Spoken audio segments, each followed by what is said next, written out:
सिंह जी, प्रद्योत बोरदोलोई जी, जीवन कुर्मी जी, जयंत कलिता जी,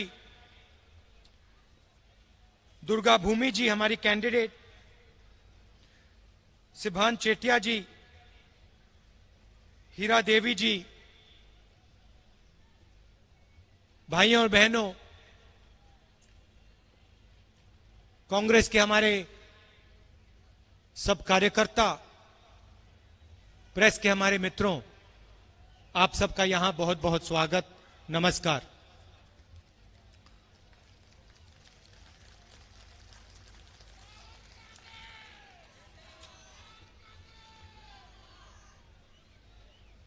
कुछ साल पहले दिल्ली में और असम में बीजेपी की सरकारें आईं और आज मेरी कॉलेज स्टूडेंट से बात हो रही थी और उन्होंने मुझसे 2-3 सवाल पूछे। उन्होंने मुझसे पूछा कि देश में आजकल रोजगार क्यों नहीं पैदा हो रहा है। आप किसी भी कोने में चले जाइए, किसी भी प्रदेश में चले जाइए और आपको पता लगेगा कि हिंदुस्तान अपने युवाओं के लिए रोजगार नहीं पैदा कर पा रहा है। यह सच्चाई है, यह असम की सच्चाई है, यह हिंदुस्तान की सच्चाई। प्रधानमंत्री ने बड़े बड़े भाषण दिए हैं, make in India, startup India, stand up India, अलग अलग नारे दिए हैं, मगर रोजगार हिंदुस्तान में आजकल नहीं है। बेरोजगारी बढ़ती जा रही है। स्टूडेंट्स ने मुझसे यह पूछा, मैंने उनको कहा, देखिए, रोजगार देश में कौन पैदा करता है? देश के सबसे बड़े 2-3 उद्योगपति नहीं करते हैं। रोजगार स्मॉल और मीडियम बिजनेस वाले करते हैं। रोजगार टी गार्डन्स में पैदा होता है, दुकानदार करते हैं, ये लोग करते हैं। और अगर आप देखें तो पिछले 5-6 सालों में इन पर असम की सरकार और दिल्ली की सरकार ने आक्रमण किया है। आपको याद होगा 8 बजे रात को बिना किसी से पूछे देश के प्रधानमंत्री ने नोटबंदी की। याद है आपको? भूल गए? भूल गए? हिंदुस्तान का कोई नहीं भूल सकता, कोई भी गरीब व्यक्ति नहीं भूल सकता कि पूरे देश को प्रधानमंत्री ने 8 बजे रात बोला कि 500 रुपए का, 1000 रुपए का नोट मैं रद्द कर रहा हूं। सारे के सारे छोटे मिडिल साइज बिजनेस नष्ट हो गए, खत्म हो गए। उस एक कदम से नरेंद्र मोदी जी ने लाखों लोगों को बेरोजगार किया, देश को चोट मारी। आपसे झूठ बोला कि काले धन के खिलाफ लड़ाई है, स्टेज से झूठ बोला। क्या काला धन मिट गया? खत्म हो गया काला धन? नहीं। नोटबंदी के पीछे लक्ष्य था गरीबों के जेब से पैसा निकालकर हिंदुस्तान के सबसे अमीर 2-3 लोगों के जेब में डालना। उसके बाद वहां नहीं रुके, उसके बाद जीएसटी, जिसको मैंने गब्बर सिंह टैक्स कहा।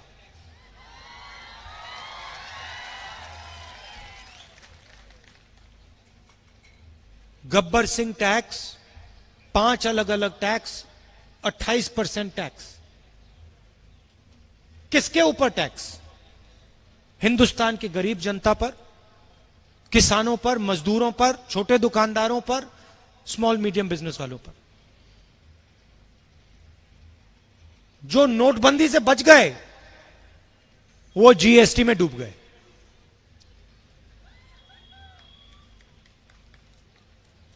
और आज हालत यह है कि देश युवाओं को रोजगार नहीं दे पा रहा है। ये सच्चाई है हिंदुस्तान की। ना कोई फैक्ट्री खुलती है, ना किसी युवा को रोजगार मिलता है। प्रधानमंत्री भाषण देते जाते हैं, कोई फर्क नहीं पड़ता, क्योंकि उन्होंने हिंदुस्तान की जो रीढ़ की हड्डी थी, रोजगार देने वाली जो रीढ़ की हड्डी थी, उसको तोड़ दिया। किसके लिए तोड़ा? हिंदुस्तान के 4-5 सबसे बड़े उद्योगपतियों के लिए। अब नए कानून लाए हैं, कृषि के 3 कानून। पहला कानून कहता है कि मंडियों को बंद करा जाएगा। पहले कानून का लक्ष्य, मंडियों को बंद करो। दूसरे कानून का लक्ष्य, जमाखोरी चालू करो। और तीसरे कानून का लक्ष्य, अगर कोई किसान सही दाम में कोर्ट में जाना चाहे तो उसको कोर्ट में जाना मना है।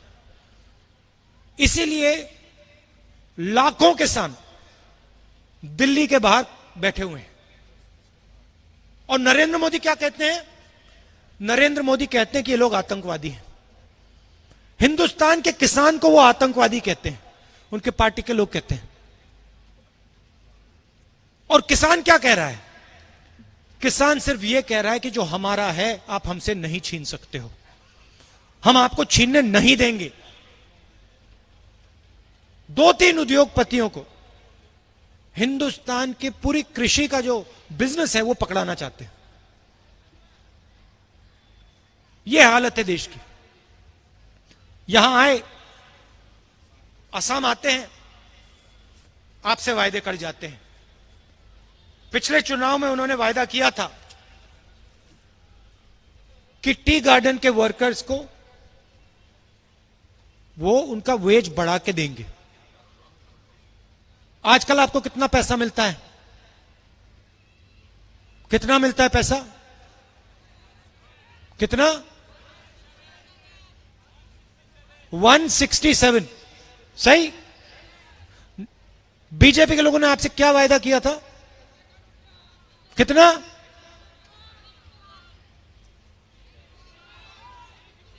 351।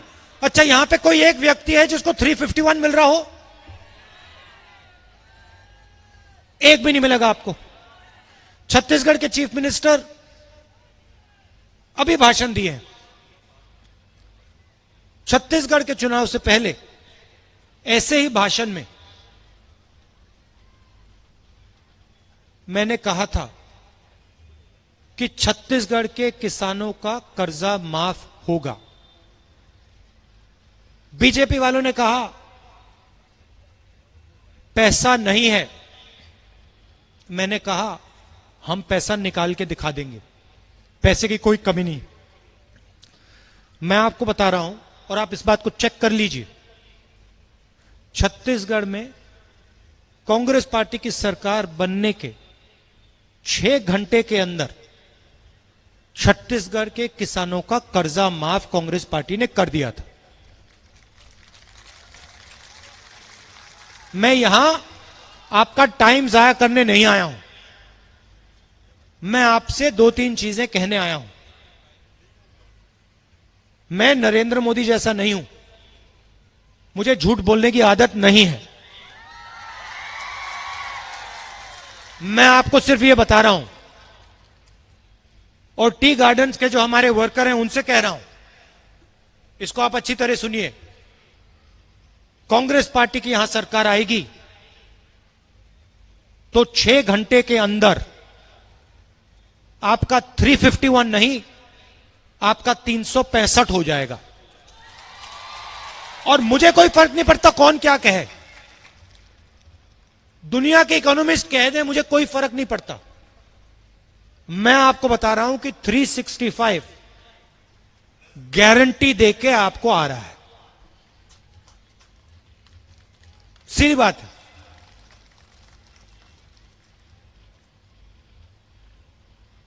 हमने मनरेगा किया, बीजेपी के लोगों ने कहा पैसा जाया हो रहा है। हमने भोजन का अधिकार दिया, बीजेपी के लोग कहते हैं पैसा जाया हो रहा है।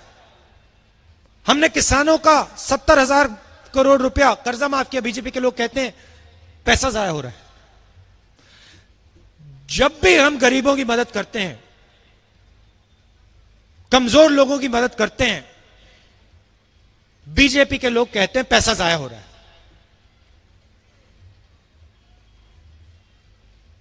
और जब गुवाहाटी के एयरपोर्ट को वो अपने मित्र को बेच देते हैं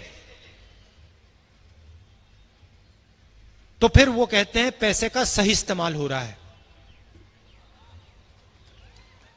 मतलब उनके दिमाग में पैसा सिर्फ अमीरों के हाथ में होना चाहिए, पैसा गरीबों के हाथ में नहीं जाना चाहिए। इस चुनाव में आपने आपको 5 गारंटी दी हैं। पहली गारंटी मैंने आपको सुना दी, 351 नहीं 365, यह पहली गारंटी है। दूसरी गारंटी यह है, ये बीजेपी वाले कितना भी नाच गाना कर लें, सीएए यहां नहीं आएगा। इसको हमने पूरे देश में रोक रखा है। दूसरी गारंटी है कि ये यहां नहीं आएगा, चाहिए कुछ भी कर लें। तीसरी गारंटी 200 यूनिट बिजली के हर परिवार को फ्री में। चौथी गारंटी 2,000 रुपए महीने के हर हाउसवाइफ को गारंटी करके। और पांचवें और सबसे जरूरी गारंटी कि एक बार फिर असम में हम युवाओं को रोजगार देने का काम शुरू करेंगे। और मैं आपको समझा देता हूं कैसे। सबसे पहले बहुत सारे सरकार में सारी पोजीशंस वेकेंट पड़ी हुई हैं। हमारा पहला काम सरकार में इन पोजीशंस को भरने का होगा। दूसरा काम, हमारी यूपीए की सरकार थी तो हमने पूरे नॉर्थ ईस्ट को इंसेंटिव्स दिए थे, स्पेशल प्लान था। चाय की इंडस्ट्री के लिए स्पेशल इंसेंटिव्स थे, बाकी इंडस्ट्रीज के लिए, बिजनेसेस के लिए हम इंसेंटिव्स देते थे, टैक्स कम करवाते थे, मदद करते थे। क्यों? क्योंकि हम चाहते थे कि युवा नए बिजनेस चालू करे। नरेंद्र मोदी जी एंटरप्रेन्योरशिप की बात करते हैं। मुझे आप ये बताइए, कितने नए बिजनेस हिंदुस्तान में खोले, कितने युवाओं को उन्होंने रोजगार दिया? हम आपको यहां गारंटी करके कह रहे हैं कि 5 लाख युवाओं को हम रोजगार देके दिखा देंगे। यह आसान काम नहीं है, मगर हम ये काम आपके लिए करके दिखा देंगे। अंत में मैं आपसे कहना चाहता हूं कि ये मामूली चुनाव नहीं है। बीजेपी असम की हिस्ट्री पर, असमीज भाषा पर, असम के इतिहास पर आक्रमण कर रही है।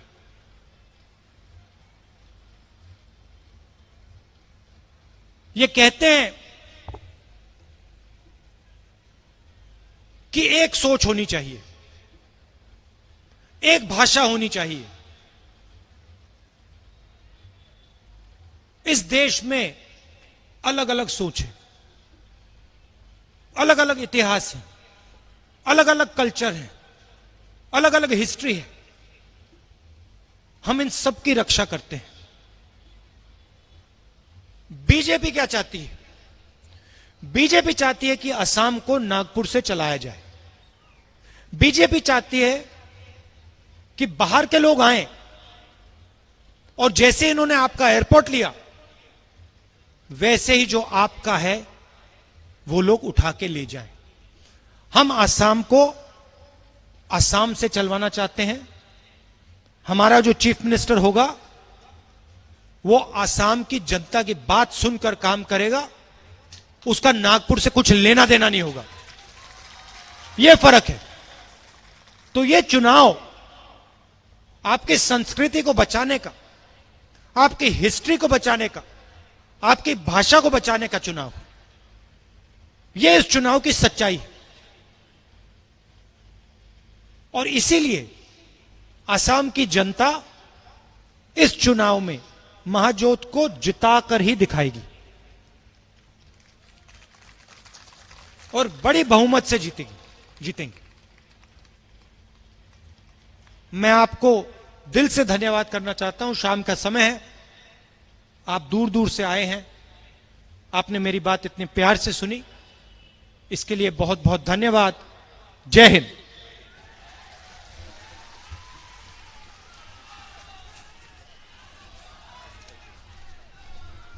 শ্ৰদ্ধেয় ৰাইজ, আপোনালোকৰ আমাৰ এই তিনিচুকীয়া জিলাৰ সমূহ ৰাইজৰ ফালৰ